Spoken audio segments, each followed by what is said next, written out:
Alright, so we're going to tie up Silveynator 2.0 series here. Going to use Fitz tubing, size extra small and medium. Going to get about, I don't know, maybe about an inch, maybe 1.25 inches, the extra small. And then a little bit longer of a size medium, maybe about 1.5 inches. Just slide it onto the tube adapter, get the extra small, slide it on. I like to get some of that Pro Sport Fisher UV and just put a little dot of it right there. I'm going to slide that extra small tubing in the medium tubing. And if there's a little bit extra there, just kind of wipe it off right there. Hit it with the light, and I just find that helps keep the tubes together. Occasionally you'll tie a fly and you'll try to take the tube off of the adapter and it comes apart. So grab your Veevus. You could use 6-aught, you can use the GSP stuff and a 30 or a 50. Just make a thread base there and cut it off. We're going to grab our dubbing, and for this one we're using a Solar Synthetics. It's called Octopuzzy Red. It's a good just blend of some flash and different dubbings and stuff in there. Not a crazy amount, just enough to make a small dubbing ball, just kind of a hot spot.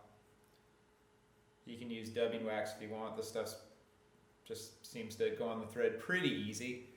Just twist it on and spin up a small dubbing ball there. Right there you want to leave, I don't know, 1/4 inch or 1/8 of an inch of room up front on the thicker diameter tube.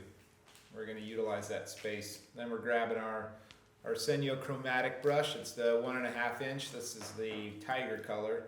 It's kind of a cool orange. It's got some black highlights in there. Anywhere from about 1.5 inches to 2 inches of this stuff.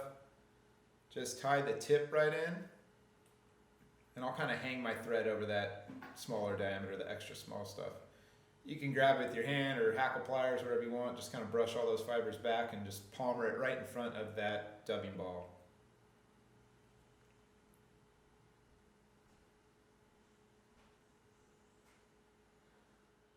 In the perfect world, you'll leave just a little bit of space on that larger diameter on that medium tubing.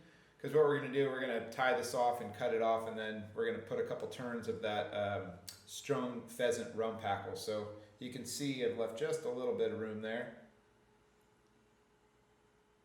Take that guy off. Snip that guy.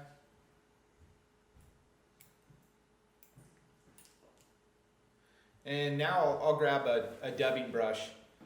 Some of that stuff kind of wants to stick together, so I'll go against it and kind of comb it out reverse just to clear all those fibers or anything sticking together. I'm not getting crazy aggressive, just a couple little brushes here and there.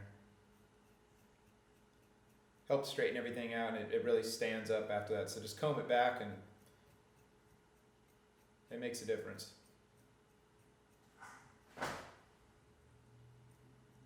Looking good.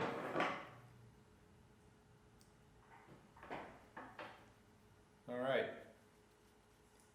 going to grab our strung ringneck pheasant rump hackle. Say that 10 times fast. And in some of these packs, just like with Marabou, you're going to get ones that just have awesome long feathers. You're looking for kind of the longest, thickest one of these guys, because you want those fibers to kind of stretch back past that, the materials from the brush. So just kind of separate a good tying point there, lay it on, give a couple spins to lock it in, and snip off that tip. Just like Marabou or Schlop and everything, we're just gonna wind it forward and just kind of pulling all those fibers back as it's making its wraps around the tube. There's no set limit here, it's just until you run out of that medium tube. You don't want it to go down and onto the extra small tubing. You want everything kind of to be on top of of the medium piece.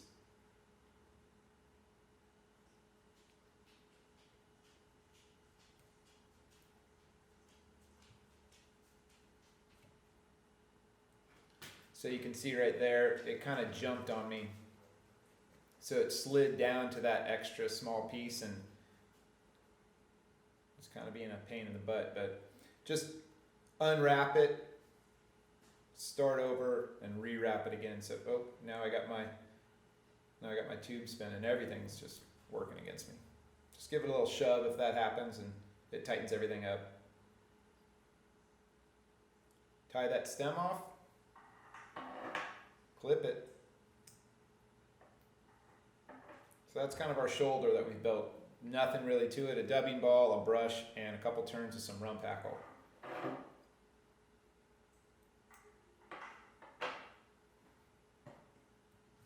Give it a couple brushes.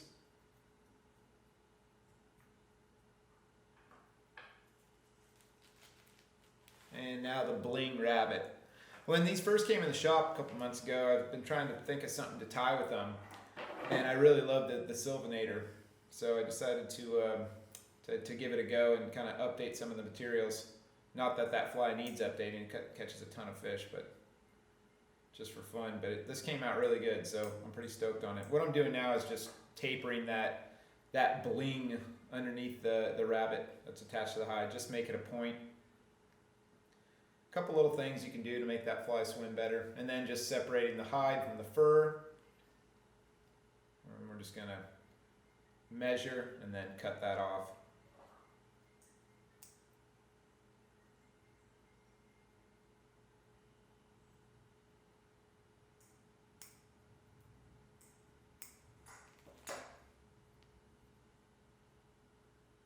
All right, so just lay that right on top.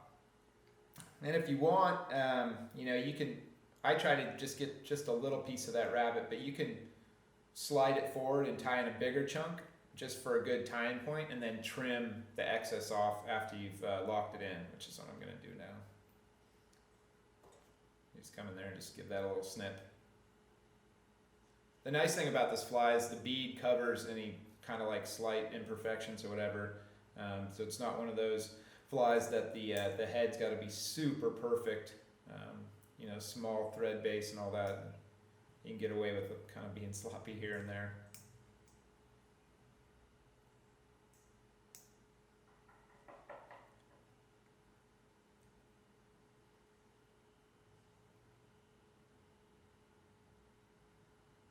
Couple more wraps. I just put the tiniest amount of that UV resin there.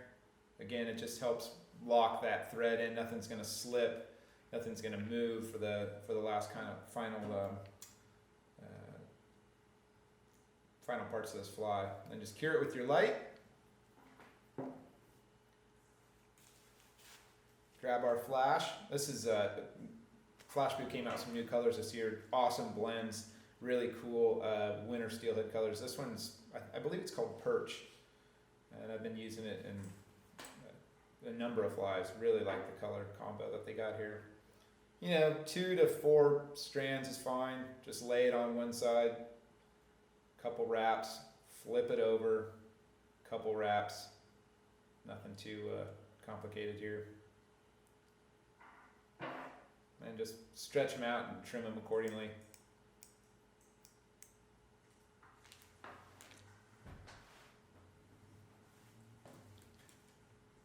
We're going to get our mini Marabou. Regular Marabou works fine too. I think it just looks better with this kind of smaller feather. But if you don't have it, you can definitely use just the very tip of a full-size Marabou feather. And so instead of palmering this like I normally would, like on a Silveynator, after tying that John Barr's meat whistle, I kind of like that idea of putting Marabou on the side of a couple flies, streamer flies or whatever. So that's all I'm doing here is just laying that little feather of Marabou on the side. It actually gives it some pretty good flair and really good movement too. So just kind of get that on the side. It's almost like a little peck fin. Not that I think the Silveynator is mimicking anything really alive. Maybe a leech in black, but not obviously this red one. So same thing, other side, just lay it down, reef it down with some thread, cut it off.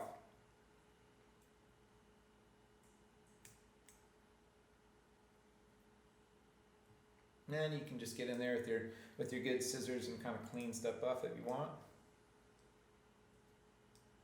Again, the bead's going to cover a lot of this, but just, I don't know, old habits die hard. All right, I think we're pretty much there. So I'm going to just throw a bunch of super glue on here, so just maybe 2 half hitches, give it a little pull for tightness and cut that guy off there. And this is where I'm not using UV cure. I'm actually going to use the super glue because I want it to soak into all those materials up there. It's going to hold, kind of just lock everything down, and it's going to be completely hidden, so no need for the UV cure. So pretty good drop on there, covering that whole thing. I'm going to use these the hot beads. This is just a red color. I believe it's 6.4 millimeter, but all the materials will be in the description below. So right there you can see it just kind of slides over. Now here you give it a little push and it kind of props everything up, which is cool. Gives it a little mini shoulder. Then just cut off the end there, leaving, you know, maybe 1/8 of an inch, maybe even less, and then just take your lighter, melt it back, and it kind of forms over the opening of that bead, and you are done.